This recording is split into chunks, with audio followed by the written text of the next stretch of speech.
తిరుపతి ఉప ఎన్నిక పోరు పతాస్థాయికి చేరుకుంది. ప్రచారానికి మరో 2 రోజులు మాత్రమే ఉండడంతో ప్రధాన పార్టీల అభ్యర్థులు ప్రచారాన్ని ముమ్మరం చేశారు.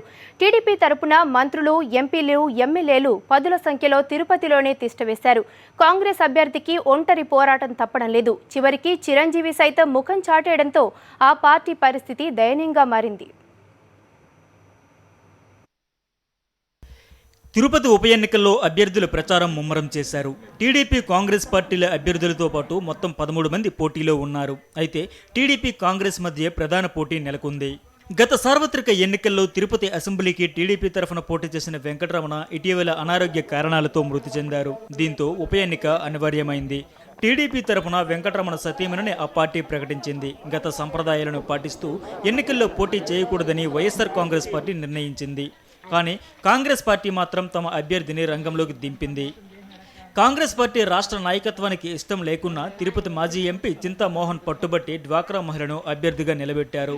దీంతో తిరుపతిలోనే మిగతా కాంగ్రెస్ నేతలు ప్రచారానికి దూరంగా ఉంటున్నారు.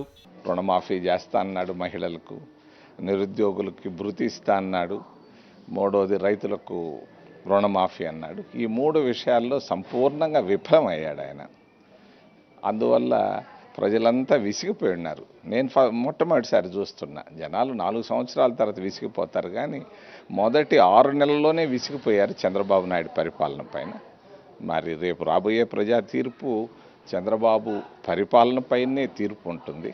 ఇట్లా మంత్రులు 8 మంది, ఎమ్మెల్యేలు 40 మంది, ఎక్స్ మినిస్టర్లు, ఎక్స్ ఎంపీలు, ఎక్స్ ఎమ్మెల్యేలు, స్టేట్లో ఉన్న ప్రతి ఒక్క నాయకుడు తిరుపతిలో ఉండి ఆల్రెడీ వేశారు. హోటల్లో వేశారు.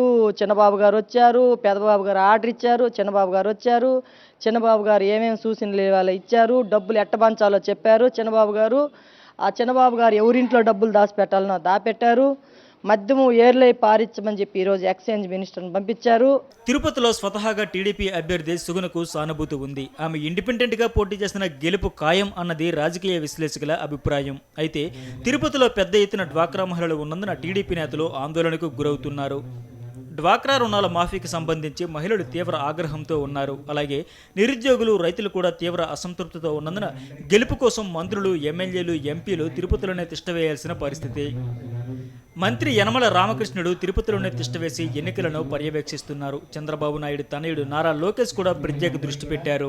మరి ఏకగ్రీవం కావాల్సి ఉన్నప్పటికీ దురదృష్టం ఈ రాష్ట్రాన్ని అన్ని రకాలుగా కూడా సర్వనాశనం చేసినటువంటి కాంగ్రెస్ పార్టీ, ముఖ్యంగా రాష్ట్ర విభజన చేసినటువంటి విధానం కానీ, రాష్ట్ర విభజన వల్ల తెలుగు జాతికి తీరని అన్యాయం చేసినటువంటి కాంగ్రెస్ పార్టీ ఇక్కడ అభ్యర్థిగా పెట్టడం, గత ఎన్నికల్లో కనీసం డిపాజిట్లు కూడా రాకుండా, ఒక్క సీట్లో కూడా గెలవకుండా ఈ రాష్ట్రం తెలుగు ప్రజల చేత తిరస్కరించబడినటువంటి పార్టీ ఈ రోజున ఇక్కడ అభ్యర్థిని పెట్టడం చాలా దురదృష్టకరం.